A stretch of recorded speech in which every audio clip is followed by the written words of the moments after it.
millions de décès par an dans le monde sont causés par des aliments impropres à la consommation. La Journée mondiale de la santé est célébrée aujourd'hui. Cette année, elle est axée sur le thème « La sécurité sanitaire des aliments ». La santé par les aliments, quelle réalité en Côte d'Ivoire? La rédaction tentera de répondre à cette interrogation. Dans ce journal, on essaiera également de percer les mystères qui entourent la danse guerrière au cours d'une fête de génération. Au Mali, l'ex-otage d'Al-Qaïda au Maghreb islamique libéré hier par les forces spéciales françaises est arrivé ce mardi à Bamako. Bonsoir à tous et merci de vous informer sur RTI 2. 2 millions de décès par an dans le monde sont causés par des aliments impropres à la consommation. Le choléra fait partie des maladies causées par ces aliments. Selon l'OMS, pour l'année 2015, on enregistre déjà en Afrique 13 000 cas de choléra, dont 200 décès dans 13 pays. La Journée mondiale de la santé est célébrée aujourd'hui. La sécurité sanitaire des aliments est le thème choisi cette année. La santé par l'alimentation. Quelle réalité en Côte d'Ivoire? Le constat de notre reporter Franck Kouadio. 11 h ce mardi matin à Marcory. Pour ce groupe de jeunes, il n'est pas encore tard pour un bon petit déjeuner. Aruna, jeune bijoutier, observe un régime médical difficile pour lui de ne manger ni sucré ni gras. Il est obligé de travailler toute la journée loin de la maison. Parce que le cher qui me dérange, donc j'évite certains manger. Bien manger, c'est manger sain. Et pour la plupart des ménages, l'approvisionnement vient du marché. Un lieu où la conservation et les conditions de vente laissent souvent à désirer. Ne pas avoir la possibilité de manger convenablement, de nombreux consommateurs y sont confrontés. On ne tient pas compte de ce qu'on mange, on travaille. Souvent à cause des clients, on laisse quelques temps pour manger. La nourriture qui est juste près de nous, c'est là on prend. Dans certains restaurants, bien cuire les aliments avant leur consommation, le principe est respecté, mais l'environnement pose problème. La volaille, tant prisée dans les ménages, est souvent traitée à la base dans des conditions sommaires. De même, les moulins, où sont écrasés plusieurs types d'aliments dans les mêmes supports. Des précautions souvent limites vu la répétition quotidienne des mêmes gestes. De quoi laisser les consommateurs quelque peu désabusés. La qualité, ça dépend de ton moyen. Ce que tu peux payer, tu payes. Il y a cependant de bonnes pratiques. Des commerçants disent à tenir compte des mesures d'hygiène. Comme ici sur le marché, il faut être prudent à cause des saletés, les mauvaises maladies, les bolas. Donc, je suis propre, je fais mon manger. La santé passe par une bonne alimentation, c'est connu. Mais il faut maintenir l'effort de sensibilisation. Déjà, il faut savoir que pour pouvoir bien manger, il faudrait être dans des bonnes conditions. Surtout la réalisation d'un aliment devrait englober, depuis la conception de l'aliment jusqu'à sa mise en vente, tout un circuit, tout un process. Et ce process doit être encadré normalement par des structures étatiques pour vérifier non seulement la qualité du repas, mais aussi les règles d'hygiène au niveau de la population pour leur permettre d'éviter toutes sortes d'infections sporadiques qui arrivent, surtout en période pluvieuse. La période pluvieuse est une période à risque parfois. Pour exemple, rappelons que de août à octobre 2014, la cité de Port-Bouët a connu une épidémie sporadique de choléra et de maladies diarrhéiques. On rappelle que la Journée mondiale de la santé est célébrée cette année sous le thème « La sécurité sanitaire des aliments » en Côte d'Ivoire. La célébration officielle se déroulera dans les prochaines semaines.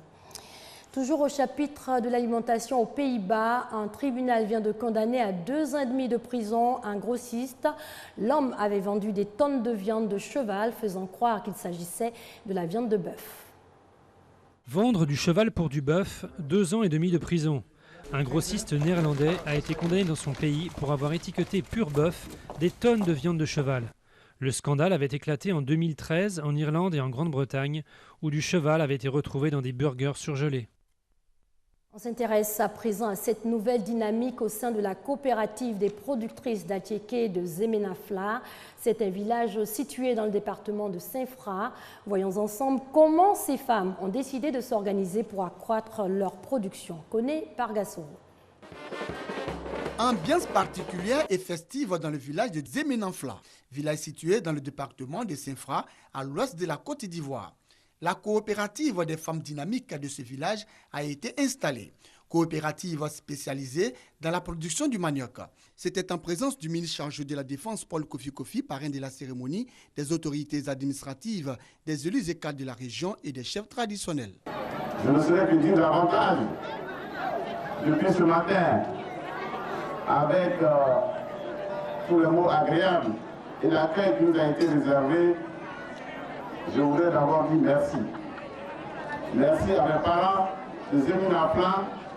Merci à mes parents de Saint-Franc. Vous vous rappelez très bien.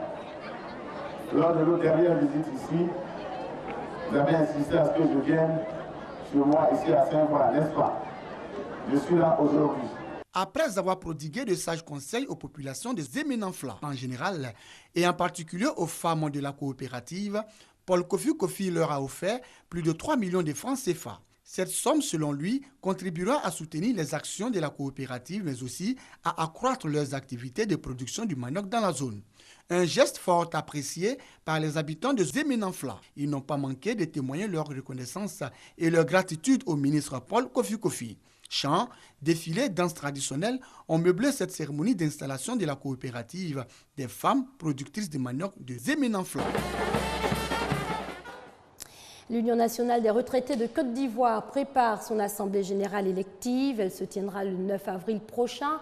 Mais déjà, l'UNARCI annonce les couleurs. Les retraités aspirent à de meilleures conditions de vie et veulent être aussi intégrés au processus de développement de la Côte d'Ivoire. Guillaume Zéré et Jean-Louis Gbango. La retraite n'est pas une fatalité, mais bien un droit. Et ce droit, les personnes du troisième âge entendent l'exercer pleinement à travers leur organisation, l'UNARCI, Union nationale des retraités de Côte d'Ivoire. En prélude à leur prochaine assemblée générale élective, Issa Diakité, président intérimaire de l'organisation, était face à la presse. Il a indiqué la place qui doit être celle du retraité dans la nation ivoirienne. Le retraité ne doit pas lui-même se laisser aller au découragement.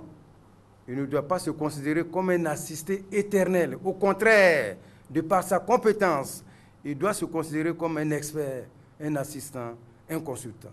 Avec environ 4000 membres à travers la Côte d'Ivoire, l'UNARCI se prépare selon les chiffres officiels à accueillir 1500 autres retraités en fin d'année 2015. Un nombre qui ne cesse de croître alors que leurs conditions de vie, elles, continuent de se dégrader. Pour Issa Diakité, il urge d'améliorer les conditions de vie des retraités en Côte d'Ivoire. Pour qu'ils puissent aller à l'émergence sur le plan financier.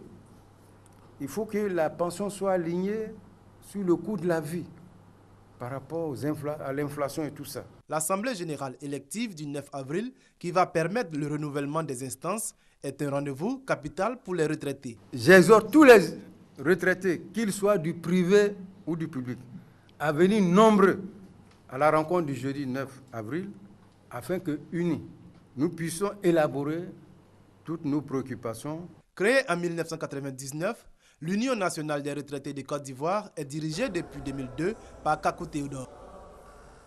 Cette page culture, la génération Blessoué accède au pouvoir à Bénini, un quartier de Moussou, village situé au nord-est de la ville de Grand-Bassam. Bénini qui hier lundi a célébré sa fête de génération, une célébration avec une attraction centrée autour de la danse guerrière. Quels sont les mystères qui entourent cette danse et surtout quelle est l'importance du guerrier au sein d'une classe d'âge? La réponse avec Ami Sissoko. Le couronnement du défilé militaire occupe une place de choix dans la fête de génération de Béni à Moussou, village situé au nord-est de Grand-Bassam. La génération Blosso est au pouvoir à 4 classes d'âge. Chaque classe d'âge a son guerrier. Le guerrier en dansant, chacun de ses gestes a un sens. Les personnes autour du guerrier sont chargées d'assurer sa sécurité jusqu'à la place publique.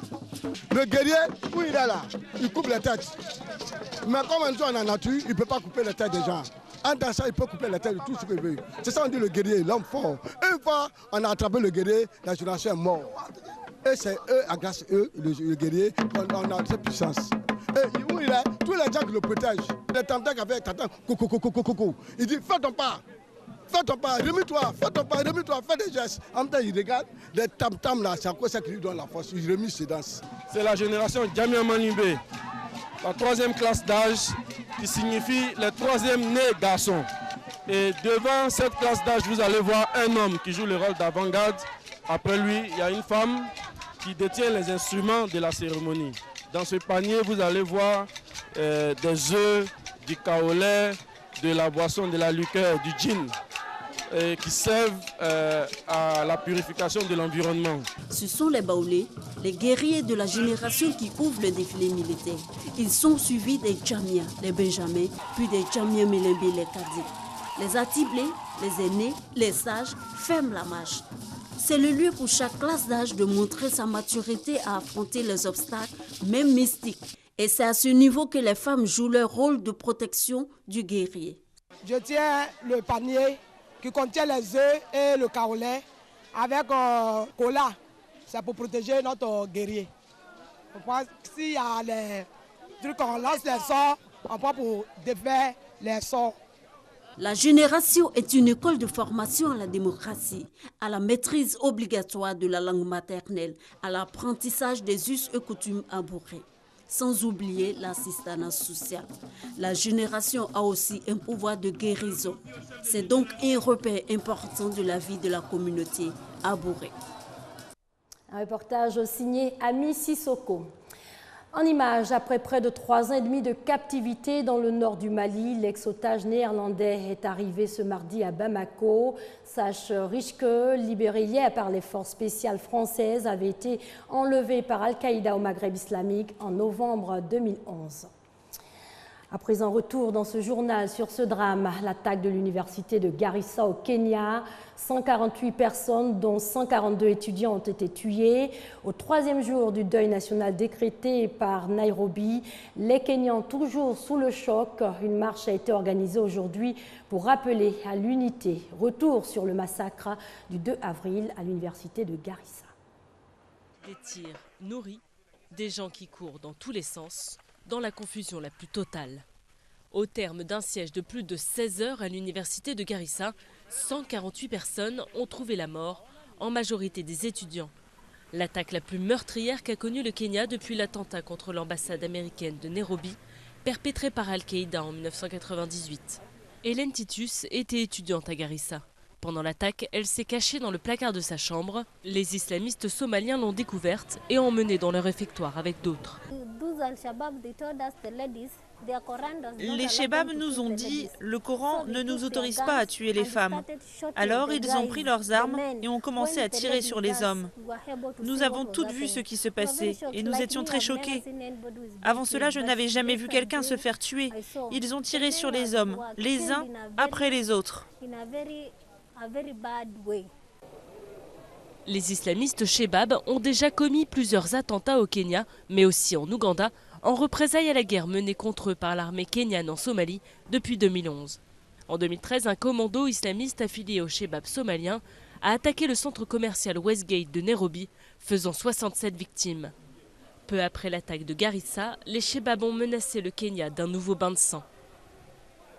À Garissa, les habitants ont manifesté au lendemain de l'attaque pour demander des explications sur les failles des forces de sécurité et exhorter le président Kenyatta à agir. Comment ces gens sont arrivés jusqu'ici? Comment sont-ils rentrés dans l'université? Nous sommes en droit de nous poser ces questions. S'ils avaient fait leur travail de collecte d'informations, je crois que cette attaque ne se serait jamais produite. Empilés à l'arrière d'un pick-up, les corps dénudés et ensanglantés de 4 membres présumés du commando islamiste Chebab ont été exhibés par la police dans les rues de Garissa. Les quelques 600 étudiants survivants ont quitté Garissa à bord de bus en direction de leur village natal. Beaucoup disent qu'ils ne reviendront jamais. Si nous revenons ici, ils vont finir par nous tuer de la même manière qu'ils ont tué nos camarades. Ils nous l'ont dit, ce n'est pas une université. Si nous voulons retourner à l'université, nous devons nous convertir à l'islam. Alors que l'armée kenyane bombardait 2 camps Chebab en Somalie, le pays a observé un deuil national de 3 jours. Mais pour les survivants, il faudra beaucoup plus de temps pour se remettre de cette attaque. On termine cette édition en Australie avec ce miracle. Un enfant autiste survit 4 jours dans la forêt. Ce garçon âgé de 11 ans s'était égaré au milieu d'un parc de 27 000 hectares. C'est une survie miraculeuse selon la police australienne. Un garçon autiste de 11 ans a été retrouvé déshydraté mais en vie après avoir passé 4 jours seul dans le bush australien. Il marchait à 3 km du campement d'où il avait disparu quand un hélicoptère de la police l'a aperçu. Voilà qui met un terme à cette édition. Excellente soirée sur les antennes de l'RTI, la marque du service public.